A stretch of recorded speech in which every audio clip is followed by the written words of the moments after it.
Okay, a few more people will probably drift in from coffee, but we'll get things started. Can everybody hear me all right? All right. My name's Tom Sherer, and so a little background here. First of all, for those of you who came expecting to hear Mariette and maybe Fred talking here, that was a typo in the newsletter or a classic bait and switch, however you want to look at it. But you're stuck with me. So this talk kind of arose from a sermon that Laura did back in the spring on climate change. And there was a lot of interest in it, and so she suggested, maybe we'll get together and talk about that. And Mariette facilitated a potluck supper where there was a discussion about climate change. And it was an excellent discussion. There was a lot of people there. I was enthused, really, by how many people turned out. And the discussion was very interesting, but it was hard to come to a conclusion because it was very difficult to know what to do, what's the most effective thing to do at a personal level. And so this is looking at individual things you can do in your own realm, in your own lifestyle changes to affect change. And I think that's important because as of a couple of weeks ago, a lot of the national and international things that you would hope would be addressing this may be grinding to a bit of a slowdown. There may not be as much interest or investment in green energy. There may be a pullback from international climate accords. There may be, drill, baby, drill might become the mantra, and if that's the case, we're kind of in trouble. But this isn't a good time to pull back and say, I give up.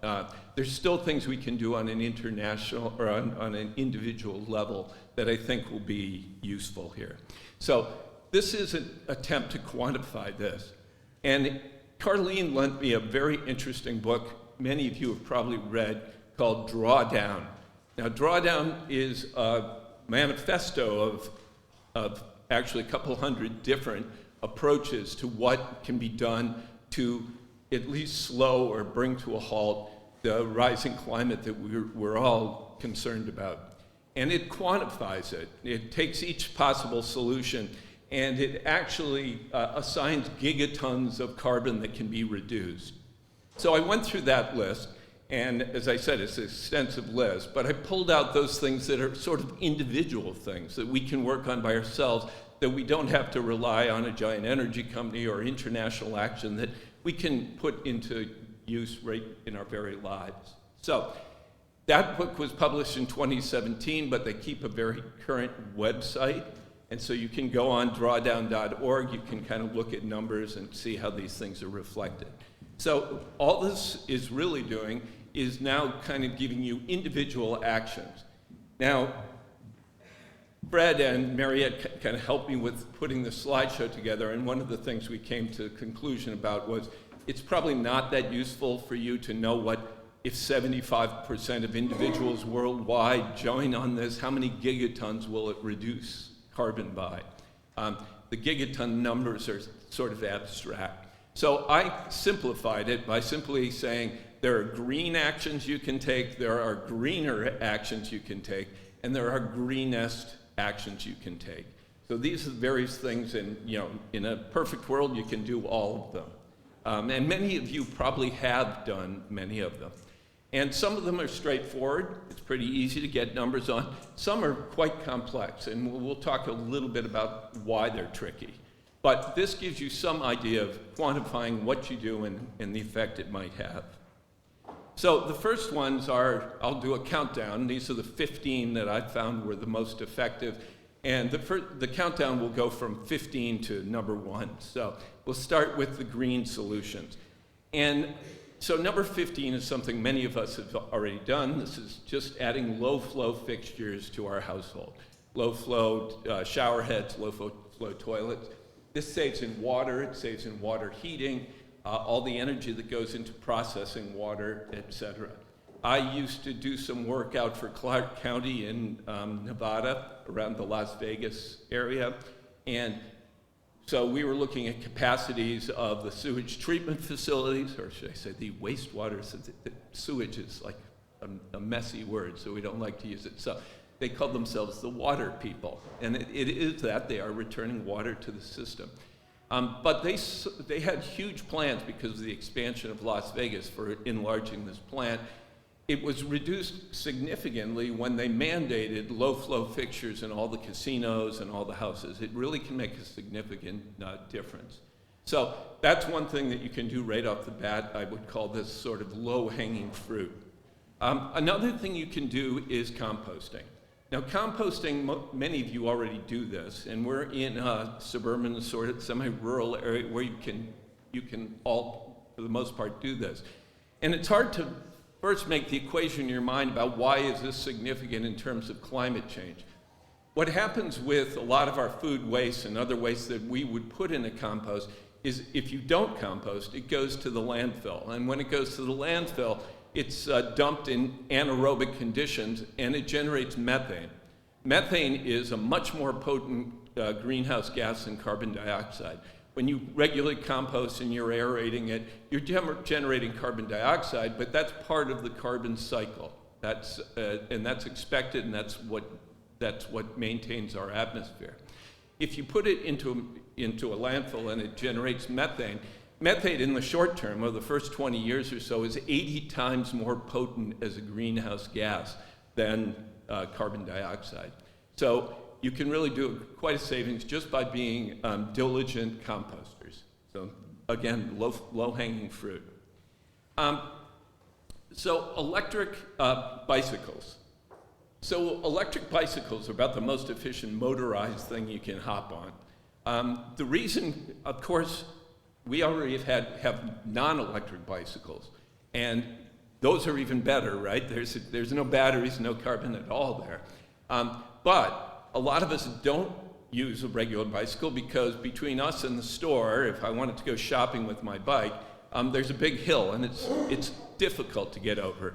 A lot of us don't commute because you get to work, you're all sweaty, right? You've got your goofy outfit on, you're all sweaty.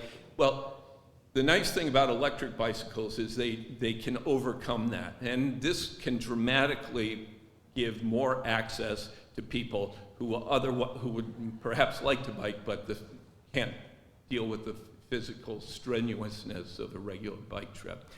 The idea is probably more applicable to urban areas, and I've done studies in the Netherlands where everybody bikes, right? So it's the way you commute. But the adoption of this can make huge strides long term.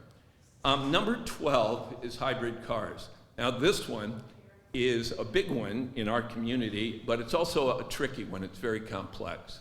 So a couple things I'll say about this. I even have another slide to kind of illustrate some of this. I've always we never buy new cars anyway. I think the last car we got was the church owned, and Bob sold to me. But so we have internal combustion cars. They're relatively fuel efficient, but they're internal combustion cars. If you went and bought a new car right off the showroom floor, the new car, if you bought an electric car or a hybrid car, it has a larger carbon footprint than if you bought a conventional internal combustion engine car. So if you buy a Toyota Corolla and you buy a Prius, the Prius actually has a bigger carbon footprint because all the energy that goes into mining the exotic metals and the battery technology, et cetera. So you start out a little behind the curve. Now, of course, that changes over time. As you drive the electric vehicle, you're consuming electricity, but that is, as I'll mention, largely generated in our area by less carbon sources than you're going to be burning in an internal combustion engine, burning gasoline. So you catch up, and over the lifetime, you're much better off with the hybrid or with a plug-in hybrid or with an electric car. But depending where you are in the country, the equation might be your best bet is to hold on to your relatively good mileage old internal combustion engine car, drive it to its lifetime, and then when you buy the new car, buy electric or hybrid. So that equation was always kind of my mantra. As it turns out, looking into it, it's more complicated than that. It has to do with the type of driving you do. I know people who have hybrid cars who almost never use the gasoline portion of the hybrid. They're largely electric because they have short commutes, and it's essentially an electric car for them. The biggest thing that factors into this is where you are in the country, where you are in the world.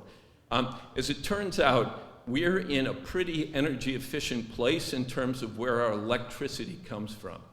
So our electricity largely comes from natural gas plants, but we're also quite high in nuclear plants.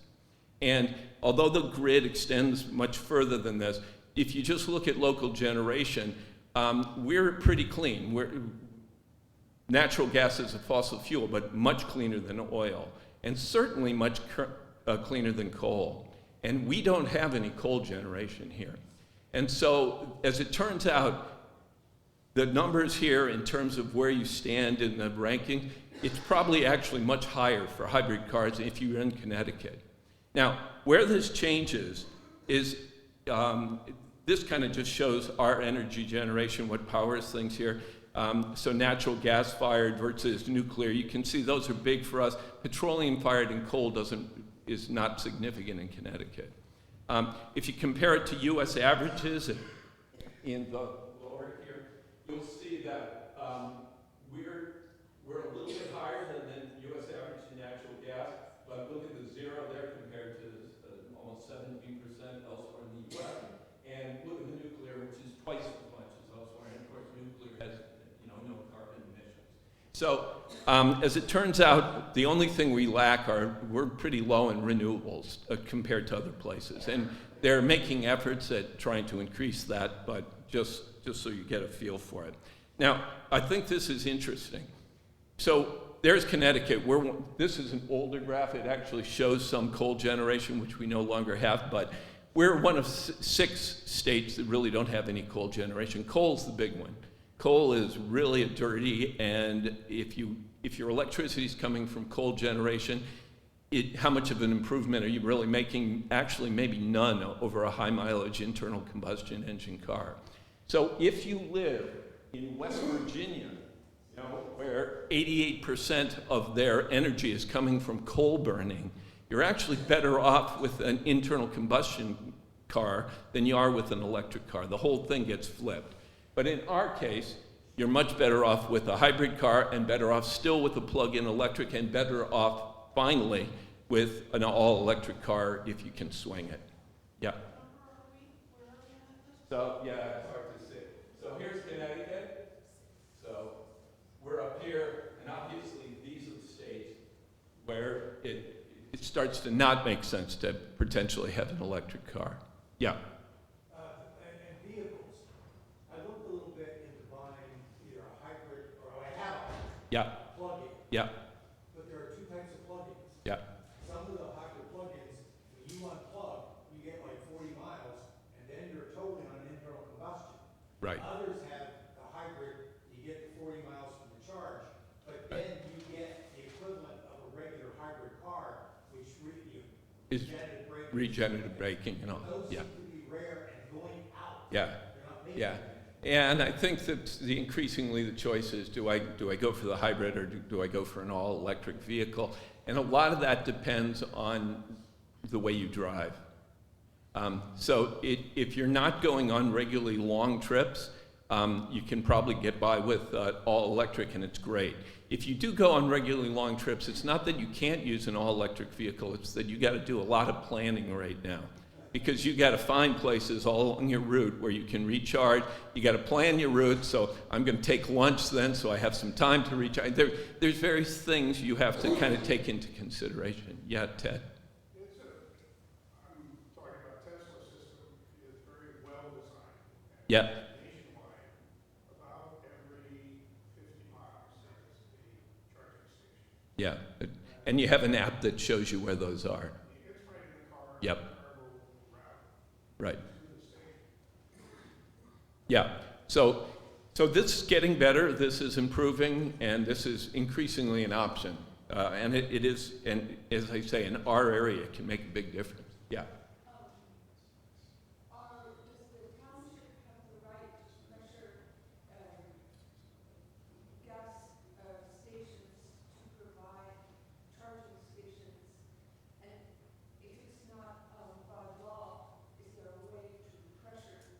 Yes, so you're right. I think that's a good point. There's a lot of things we should put pressure on our politicians for. In this particular presentation, I stayed away from all of them. But because I'm staying away from communal action, which, to be honest, and Fred's made this criticism of this presentation, that's the biggest part of the pie, right? So these community action, these state action, these federal action, these international action, these are the big players.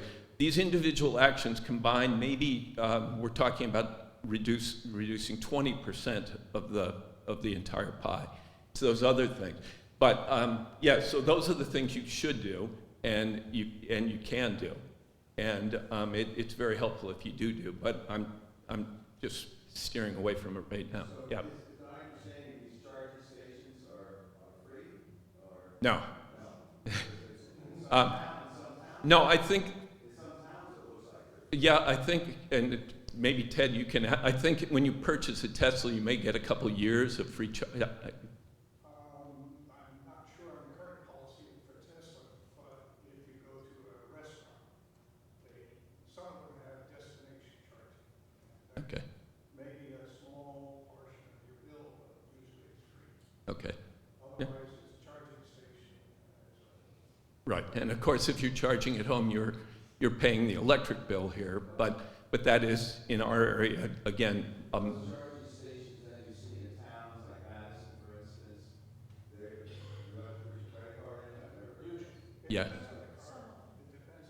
you might be able to enlighten. Tesla for about 5 years, and there is the icon on the Tesla, tells you where the supercharging station is. You don't use a credit card, it's already set up. You plug it in, you charge it, it's a fast charge, and you unplug it, and the charge can be $10, $15, and you've just gotten 150 miles. Yeah. So, all I'm saying is, Yeah, we drove across country twice. excellent. And yes, you do have to charge, But it's yeah, okay. yeah, and the ranges, of course, are getting improving as battery technology improves. So this is definitely something, especially in our area, that can make a big difference. Yeah. Before you leave that slide, Mhm. if you look at New England, Vermont, New Hampshire, Maine, large wood burning, isn't that kind of, I mean, I don't know about greenhouse gases, but a lot of those plants are not very clean as far as smoke emission. They've got a lot of dirty stuff. Yeah, it's not very large. It's pretty small, Well, but I was just saying, but Vermont, Maine, and particularly those Yeah. two, it's about 20%. no, well, Yeah. it's hard to tell. But you're talking about the wood burning, yeah, and there's places like Scotland is trying to do a lot of forest cutting and renewable on biomass. And you're right. The reason it's considered carbon neutral is because it's part of the current carbon cycle. The problem we have, the excess carbon in the atmosphere, is generated by fossil fuels that have been essentially buried for millions of years, and now we're putting this carbon from a much warmer world millions of years ago back into the atmosphere. So that's the issue. Basically what you're saying is the quality of the air. If you don't have effective scrubbers, there's particulates associated with this, there's air pollution, there's all sorts of respiratory issues. So all of this is the jungle again. It doesn't impact the greenhouse gases. No, it's part of that's why it's considered a renewable. Yeah. So I don't want to say anything wonderful about COVID because there's not that much good to say, except that it spurred our jumping into telepresence in a big way. And so many of you now, probably through the office, you no longer go up to Boston for that meeting. You sit in your living room and jump on your Zoom meeting. I can remember flying up to Thunder Bay, Canada, to meet with a paper mill. It was maybe an hour-and-a-half meeting, 3 days of travel, flying to Thunder Bay for an hour-and-a-half meeting. That would never happen now. So telepresence, and also this is not just business travel, it's education. I have had, and Mike's probably in the same boat. classes over internet, that's all those kids not commuting to campus and being able to, do this through telepresence. So, yeah, yeah. I mean, so it is kind of the new reality, and that makes a huge difference. So telepresence, as much as you can use it, obviously, is great. Solar hot water, we don't hear that much about it. It was a huge thing back in the Carter days. There was all sorts of tax credits. You still see older houses with older domestic hot water heaters up on the roof, old panels. But the technology is dramatically improved. It's something we can do if you have the right orientation, if the trees aren't an issue. They have, vacuum tube technology now that's much more efficient. There's closed and open loop systems. There's a lot of different ways. The general gist of this is that if you do your domestic hot water through a panel on your roof, you probably can save about 80% of your water heating bill, depending on the orientation and other things. So most people use it to preheat the water, and then you get a final little boost in your hot water heater or whatever. But this is still out there. It's still, and tax credits are available for some of these things. And so it's something that if you have the right orientation, consider it, take a look at it.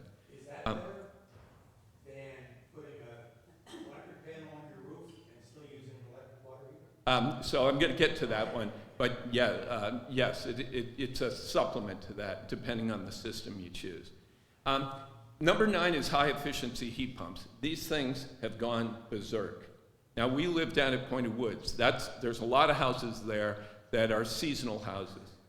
And because they have a sewer and water in Point of Woods, the only place in Old Lyme that really has got all that, there's people who want to convert their homes to year-round.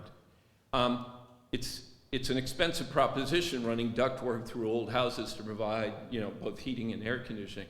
But these mini split systems are very easy. In a day, they're in and out, and they've retrofitted your house. There's massive tax breaks on this, on the equipment, and then on your federal taxes for having made the move to electric. These heat pumps are 40% more efficient than traditional heating methods. Again, they use electric, which is good in our area because of our low carbon generation on the electric. So these are something you really ought to consider. If you don't know what one looks like, we have a couple here in the church. We have one in the HOAG, and up in the offices upstairs, we have these mini splits. Very easy to retrofit, pretty easy to put in. We just put one in the spring largely because we live by the shore and everything gets humid and moldy and musty in the summer, so this provided instant, central air conditioning, essentially. It cools the whole house. We also are now partially into heating the house with this. We'll see how it goes through the whole season. But these are very efficient, and they're a nice alternative to geothermal, which can do the same thing, but is much more expensive because you have all the wells and everything else. So I'd consider this. Also consider, and Dave is here, could probably tell you much more about this, but we also put in a hybrid water heater. So our water heater ran off coils through an oil-fired furnace. So it was water on demand, but never quite enough water on demand and never quite hot enough. So we also had a semi-musty basement. So we got rid of the dehumidifier in the basement, put a hybrid hot water heater, which is essentially a heat pump combined with a hot water heater. It heats our hot water, but it also cools and dehumidifies the basement at the same time. And it actually, so far, has cost us less than running the dehumidifier. And there's huge tax rebates and credits on this thing. It's worth considering. And it provides water that you can then put in the garden. So Deb is talking about the condensate that comes from that little tube. That she collects that and uses it in the garden. I want to say that because she is not taking our hot water supply and using it on the plants. But now, yeah. They now have, instead of the big bumps like we Yep. have, they have ones that fit between the joists that look like large bathroom exhaust fans. They only stick down an inch or two. Okay, so there's varieties of these. Yeah. Does that right Yeah. So these are worth considering. Consider them quickly. There's all these tax credits. I wonder how long they'll be here. So think about it. So number 8, smart thermostat. Oh, sorry, go ahead. So the one we put in looks like a conventional water heater, just a tank. And it's a normal water heater might be this high. This has all the blower units and everything up on top of it, so it's a little bit higher. But it's not that high. I've got my hand up here. I have to stoop to walk through our basement, and it fits. So it's a little less than me. But they make shorter version. Yes, it's a self-contained unit. Yeah. And number 8 is smart thermostats. So these things are very good to adopt worldwide. You probably won't see one adopted in our house because anything with smart on it, Deb finds creepy. She doesn't want Alexis listening to us and tailoring the web pages we get. She doesn't want the thermostat learning from the way we behave but that's the idea of these. They adapt to your behavior when you turn things up, when you turn things down, when you're present, when you're not, and they can essentially dramatically increase the efficiency of your heating system. So you're not heating the house when you're not there and that sort of thing. So you might consider this depending how tech savvy you are or how afraid you are of intrusive technology. The electric cars comes in 7. We've already talked about this. But the reason I mention electric cars is because the jump between hybrid and electric is fairly considerable. So if you can go all electric, it does make a difference. But we went through all the variables that come with making that decision. So now greener things. So these are things that are greener still. They're a bigger leap, but let's take a look at those. Recycling. So recycling is always baffling to me. Every time I go to put something in the recycling bin, Deb stops me and says, no, there's grease on that pizza box. They won't take that. And there's a lot of rules about recycling, and I'm not as recycling savvy as I should be. Fortunately, Fred is here, and he can help you with all of that. He knows all about recycling, so check with him. But this is obviously a big thing you can do. The whole idea of reduce, reuse, and if you can avoid all that packaging in the first place, you're making great strides. So yeah, Pat.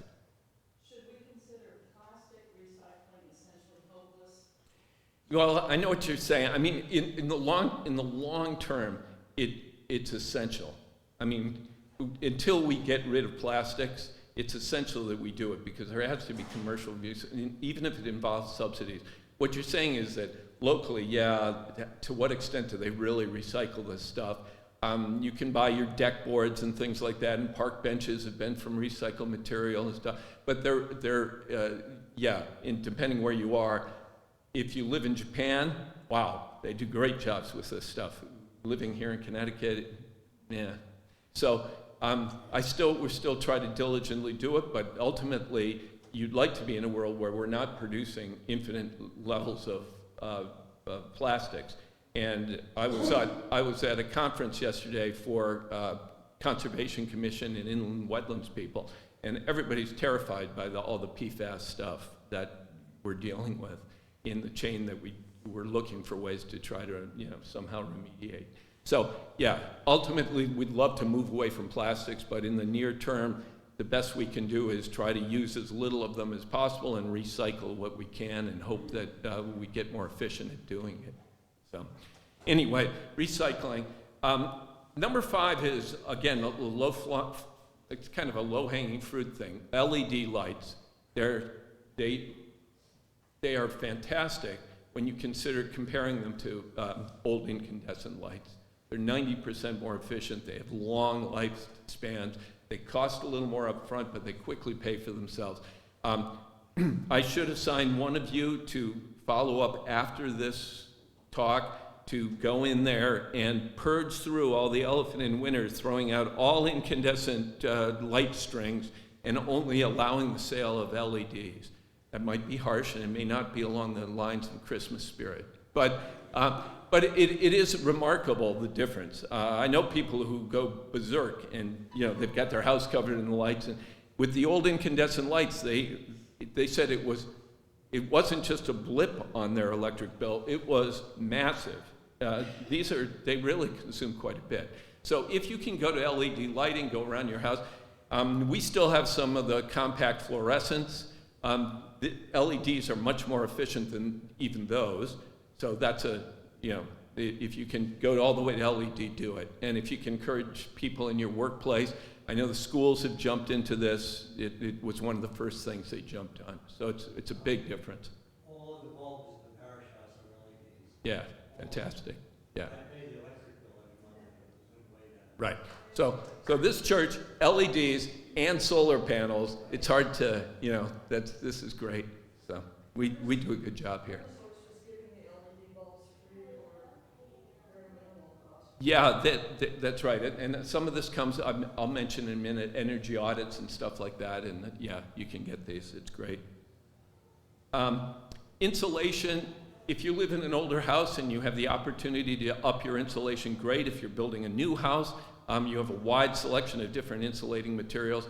The codes are moving in the right direction here. It used to always be a standard thing. You'd have these R19 walls and maybe an R30 ceiling. Now the new codes, they're looking at R30 in the walls, R60 in the ceilings. So they really are encouraging people to spend the relatively small amount on extra insulation and the massive energy savings that over the lifetime of a house this will ensure. The thing to be aware of is there's all different types of insulations and they're of varying efficiencies. Some insulation has a fairly high carbon footprint itself.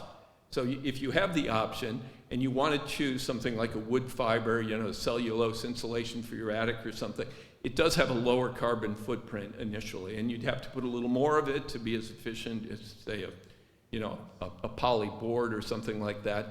But yeah, you can reduce your carbon footprint on your insulation choices as well.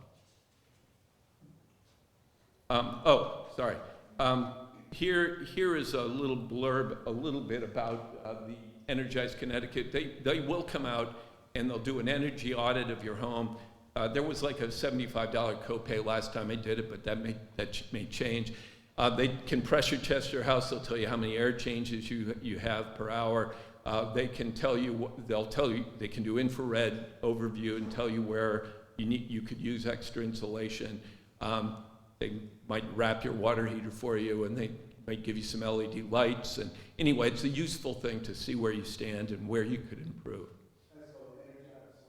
It's through, Home Energy Solutions, and I have a number there. It's through Energize Connecticut. And Energize Connecticut will provide a lot of the rebates on things like these hybrid water heaters and mini split systems and things like that.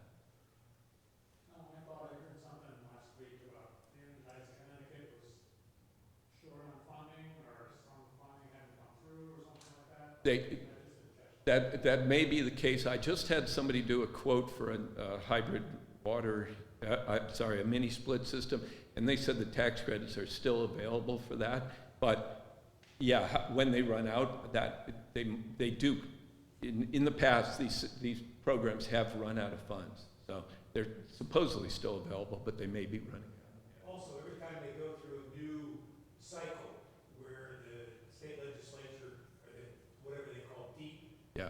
does a new evaluation of rates. Usually as part of that, we pay a surcharge for this. Right. And some years, in order to lower the bills, they've done away with that surcharge. Yeah.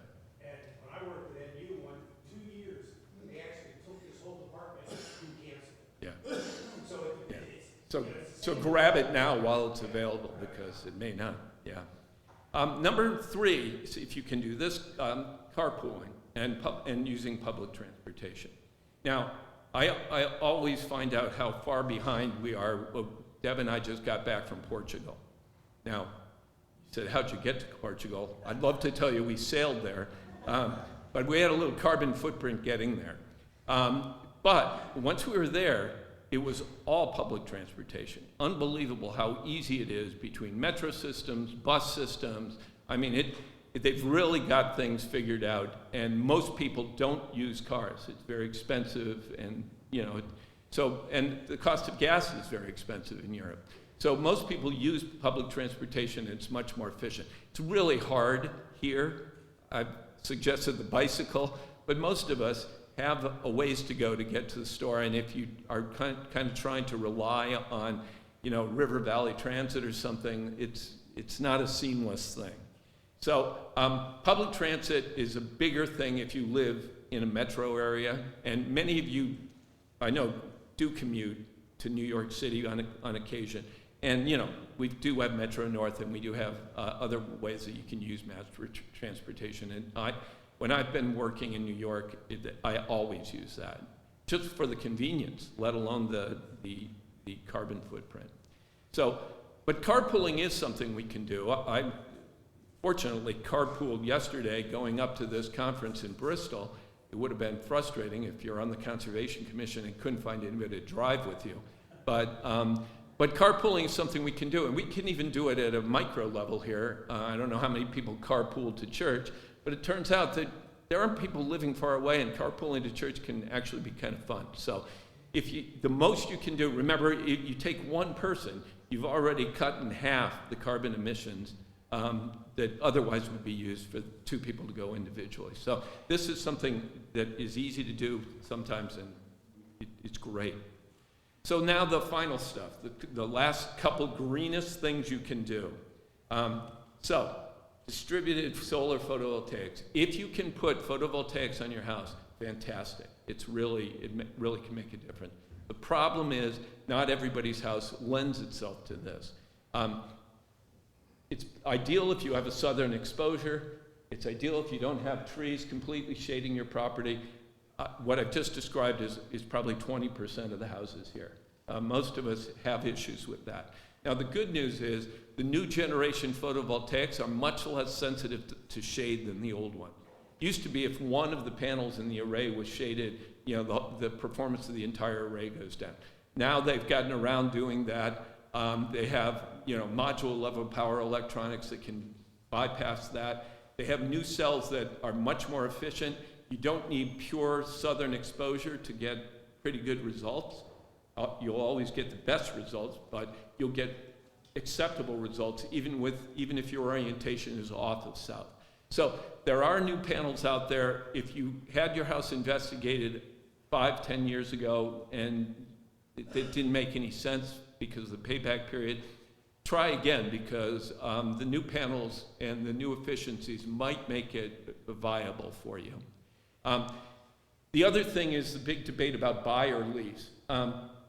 So depends what you want to invest up front. The capital expense is the big deterrent for buying a system.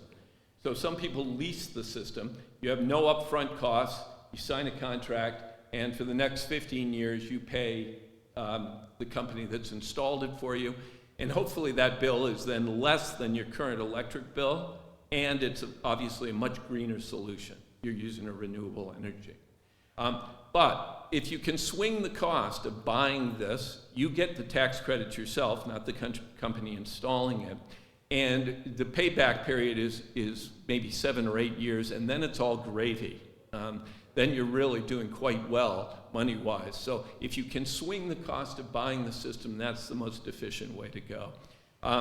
Anyway, reinvestigate this, especially since we're going more electric, since we're putting in the mini splits and the hybrid water heater.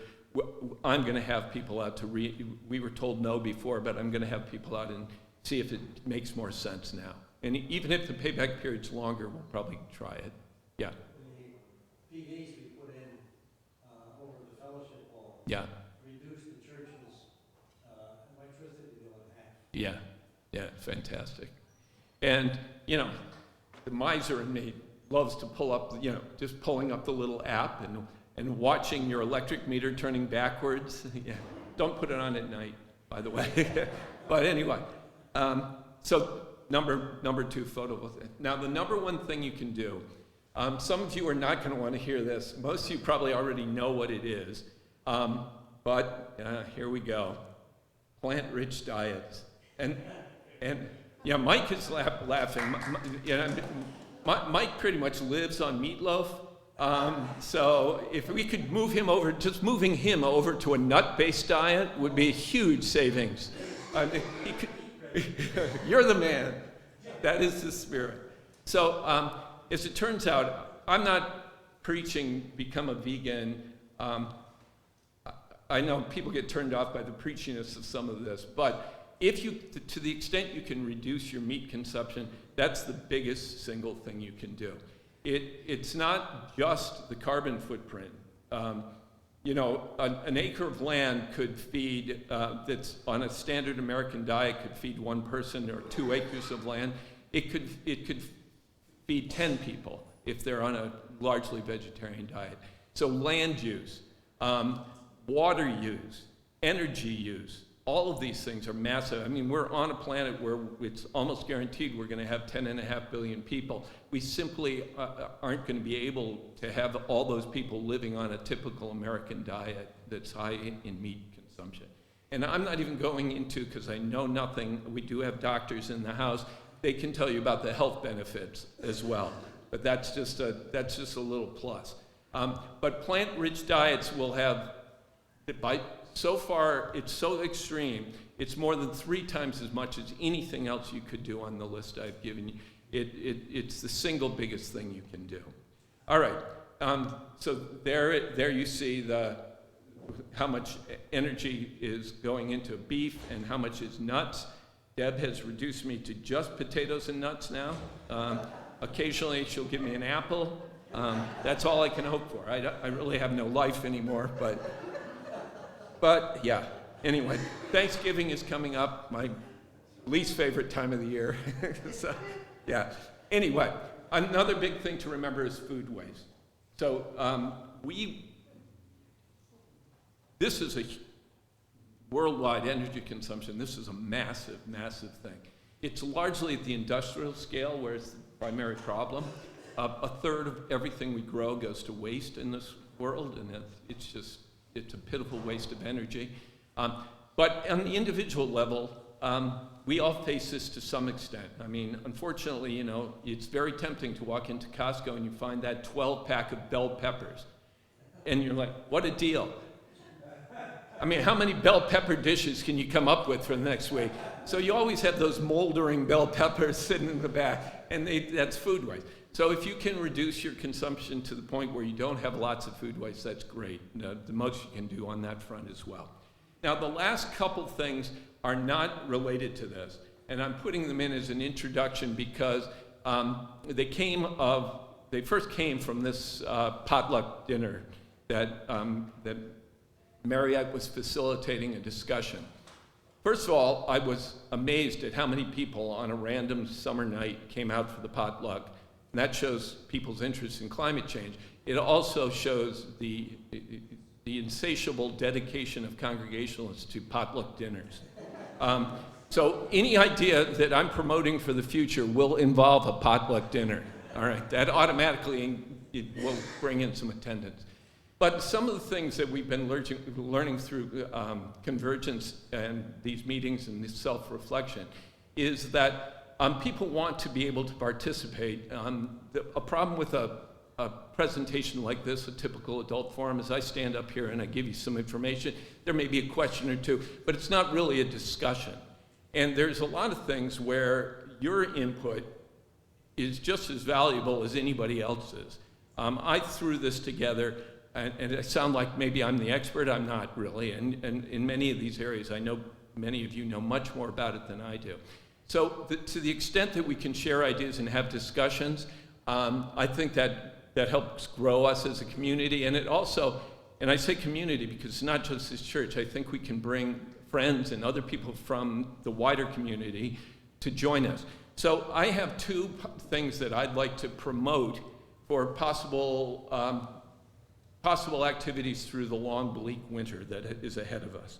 So here's a quick summary of the things I've talked about, and that is up here if you'd like a handout to kind of put on your hybrid water heater at home so that you can. Anyway, so there's a comprehensive list. I won't go. This is available on the Drawdown website, and it shows where some of the things we've talked about fall in the overall list.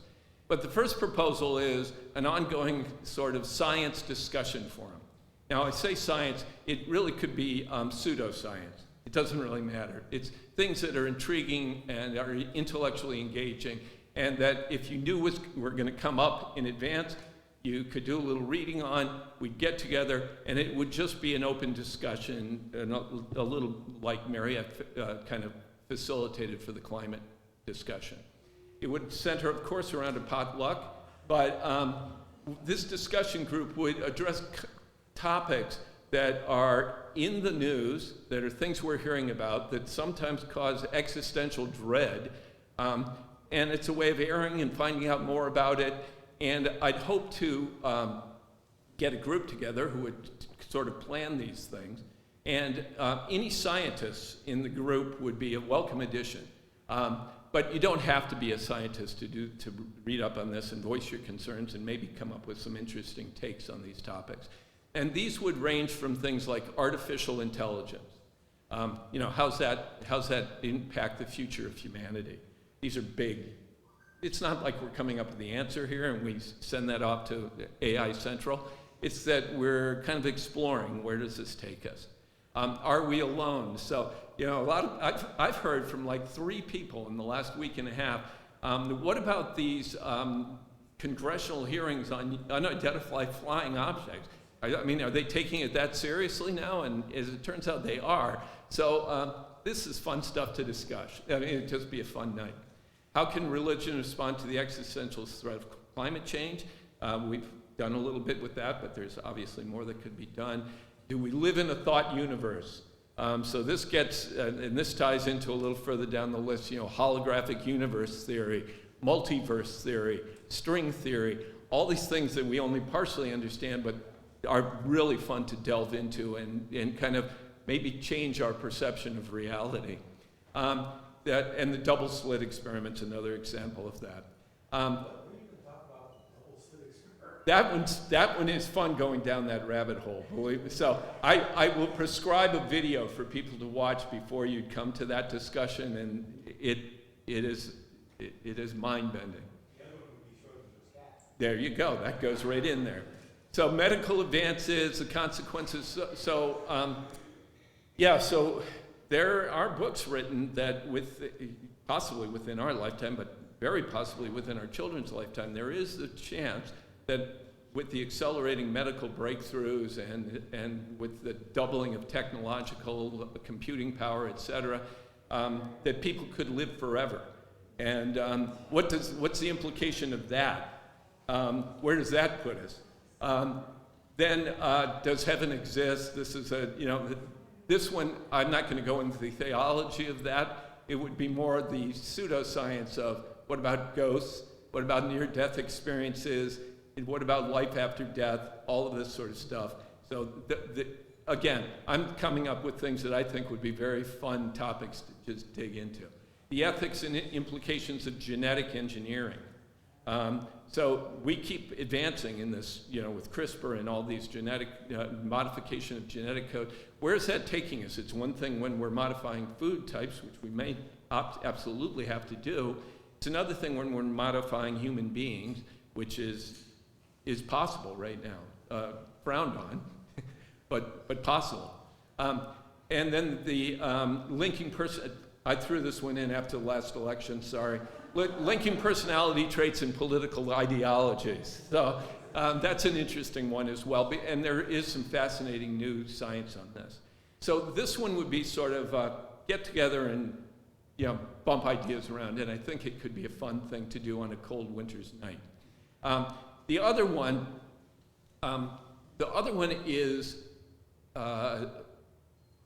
historically human beings have bonded together in small groups and clans and tribes around stories.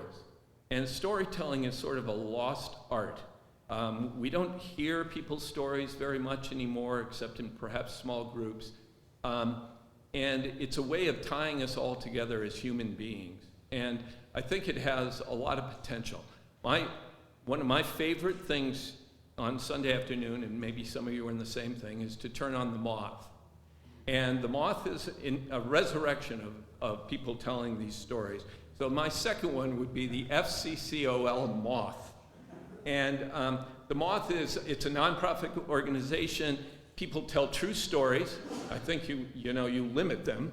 They can't just keep blathering on for hours like this discussion. You've got 5 minutes, and you relate some true story from your life. I did this once just on a whim for a family gathering up at Cape Cod, and all the nieces and nephews. And I threw it out that you're going to be expected to come up with a moth story tonight. And fascinating stories, really very interesting stories. And I think that would be a fun thing to do. Same thing, there might be a lot of people who would offer to do a story, and that's great, and this can be many sessions. But I think it would be nice to have a group that would kind of take these in and say, okay, here are the 5 we're going to do Wednesday night for our potluck dinner.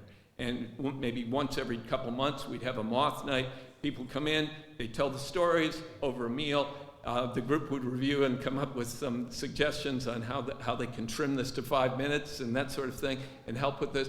But I think it'd be a really fun way to kind of build community and get some ideas out there.